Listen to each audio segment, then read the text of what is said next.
What's up, YouTube?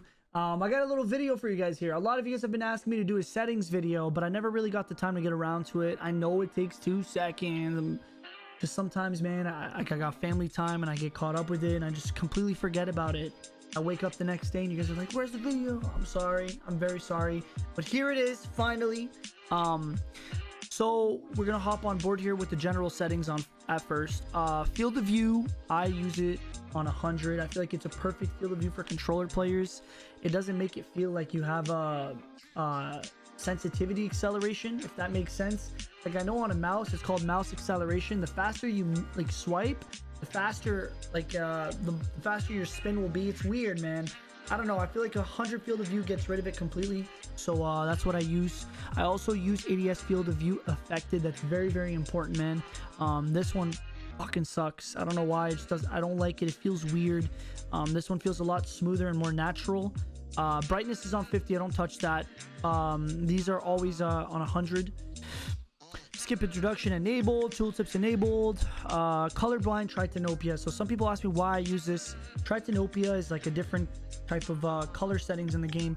I'm not colorblind, by the way, but I use these because I just feel like it's more vibrant. The colors are juicier, if that makes sense. It's nice to the eyes. That's the best way I can explain it. There's no advantage or anything. I just personally like this one. Excuse me.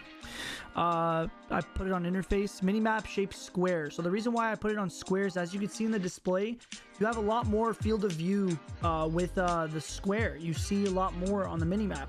As you guys can see here, like here.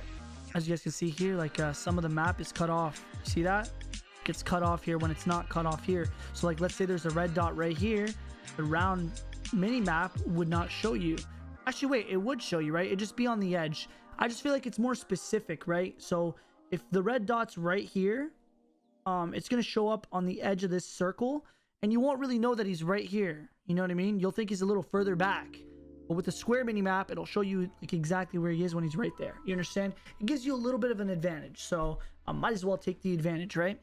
Minimap rotation enabled. It's just all preference, but I think it's a lot easier to work with it that way. Compass. It's on letters. These are not important. Yeah, these are not important. Graphic settings. Full screen. Always play on full screen. Refresh rate 240. Render resolution on 100.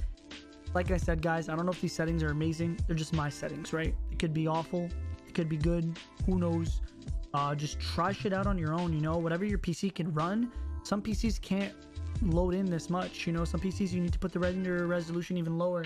So just try it out, see whatever's good for your frames. You see at the top left of my screen, right over here, FPS. Make sure your frames are always above 120, man. Like above 100 max. Like anything below that, man, it's not good, you know. You want to keep your FPS above 100 for sure. Ideally over 120, in my opinion, you know. So just mess with the settings yourself, see what you could do, you know. Aspect ratio automatic. Custom frame is on custom, and I have it on 300 maxed out, everything. I don't know if this is bad or good, but that's what I do it because my computer's a beast and it can handle it. So enabled 2.2. I have my textures on high. My computer can run these textures really high. Some people can't. I can, luckily. Bullet impact sprays, I have them enabled. Tessellation disabled. I don't even know, like, you know, I didn't take the time to go through this. I kind of just, I'm a nerd, right? I love playing the game. So when this came out, I just went through my settings quickly and I just hopped on and played, you know, and I just stuck with whatever I have.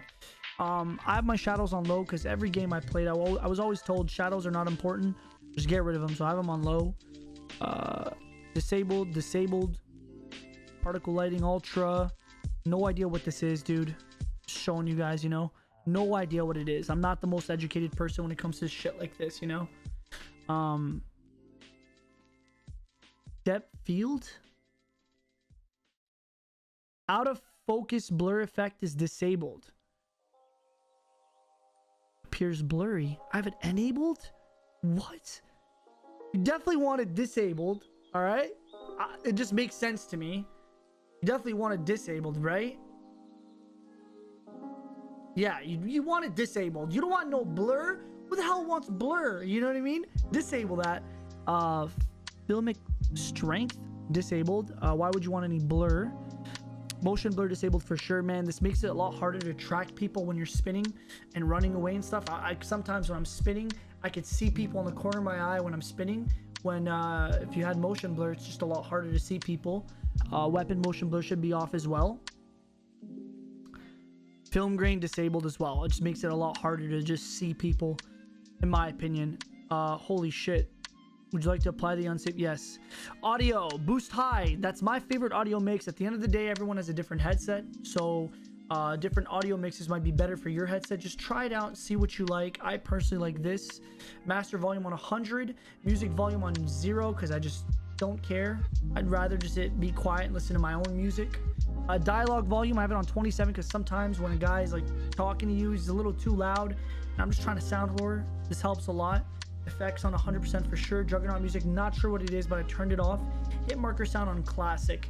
I've tried every single one here. Classic sounds the juiciest, the most satisfying when you actually get hit markers. So voice chat enabled, of course. I put it on push to talk when I'm in Discord with people, and I put it on open mic whenever I'm playing with randoms in a queue, right?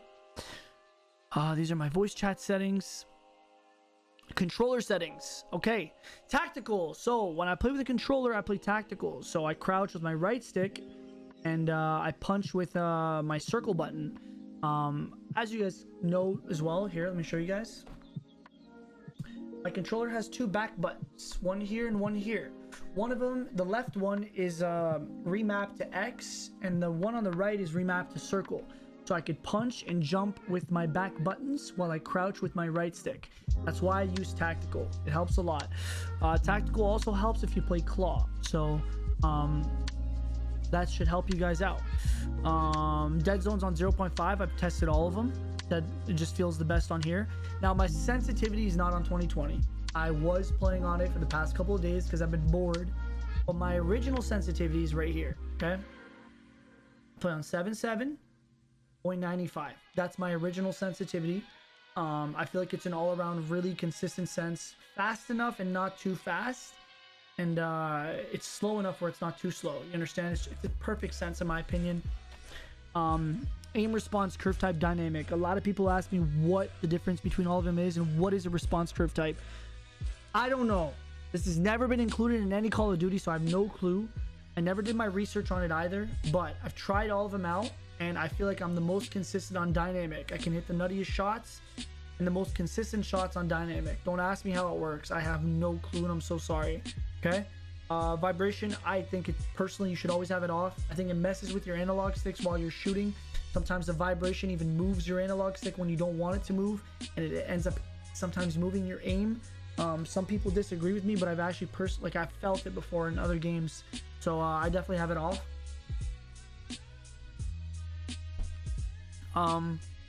Let's see. I've tried all of these.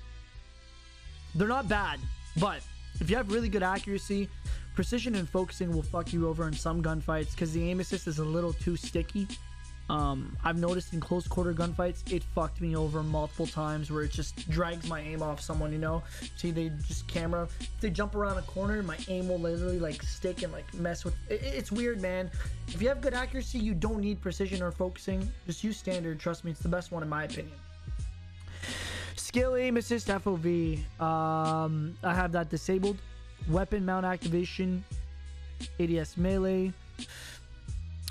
Aim down sight hold, equipment hold, contextual tap. Now, for multiplayer, I would recommend tap to reload, but for contextual tap, the reason why it's so good for Warzone is because when you're walking around looting stuff, you don't have to hold square to pick it up. You can just click square once and it picks it up for you. So the thing is, you just got to remember when you reload, just remember, whenever you want to reload, you're in a vehicle and you're by some loot, you know, and it's asking you to pick some stuff up, but you don't want to pick it up, you want to reload. Just remember, from now on, hold square. That's all you do. My brain now, every time I reload, I hold square, even though I don't need to, you know, I just got used to it. So if I need to reload, no matter how much loot's under me, or if there's a door beside me, or if there's a car beside me, My controller will force a reload if you hold X or square, sorry. Depleted ammo switch enabled. Slide behavior tap. This allows you to make sliding a lot more consistent and easier, so try it out. Auto move forward disabled. Auto attack sprint. A lot of people do automatic tactical sprint. I personally don't like it because whenever I peek doors open, you can't open the door silently if your guy just full-blown just tactical sprints into the door, you know. So I have that disabled. A lot of pros use this. I think he got G8 actually in the pro league, so I don't know if they still use it because it was too overpowered. It's pretty good if you can get used to it, but you won't be too quiet. You won't be able to walk around and be quiet unless you crouch. So that's a pretty good option, but I have it disabled. Vehicle camera recenter disabled. I hate that shit. When I want to look around, I want to look around. I don't want you to recenter to the front, video game. So I have mine disabled. You just got to get used to recentering by yourself. Parachute redeploy disabled. Let me tell you why. Once you master the height of where you could release your parachute, or when you could pull your parachute out before you hit the ground, this could help you out a lot because you could land on someone, pull your parachute right before you hit the ground, land and shoot them. With this on, the game forces you to pull your parachute out at a much higher distance where they could hear you pull it out and react, turn around, and then shoot you. But when you have it off and you pull it out the second you're about to hit the ground, they won't have time to react. You know what I mean? That's why I have it off. You got to get used to it. You got to remember you always have to pull it out right as you get out of the plane. It's something that I think you definitely should get used to. It'll help you out a lot. You could jump off buildings and pull your parachute out the second you hit the ground, so you could keep moving right away and keep sliding when you need to run away from a team instead of just pulling out your parachute when you don't want to and they're just beaming you, you know. Having this disabled is definitely a plus. It'll help you guys out. I think that's it for my settings, right? Yep, that's all of it, man. I hope this helps you guys out. If you guys have any questions, just type in the chat, man, or in the comment in the chat. That's how you know I'm a goddamn streamer. To be honest, if you have any questions, tune in, man. Tune in. Come interact with me, bro. Don't be shy. Come watch me live, man. I stream every single day. I'd love to get to know you guys, man. That's the best way for me to get to know you. Instead of getting to know you in the comments, you know, typing back to each other, dude, get in my stream. You could type to me, you know, verbally and give you actual, like, emotional responses, you know? And have yourself a wonderful day. Oh, wait. If you did like the content today, you know, this video, if it helped you out, please like and subscribe. Thank you.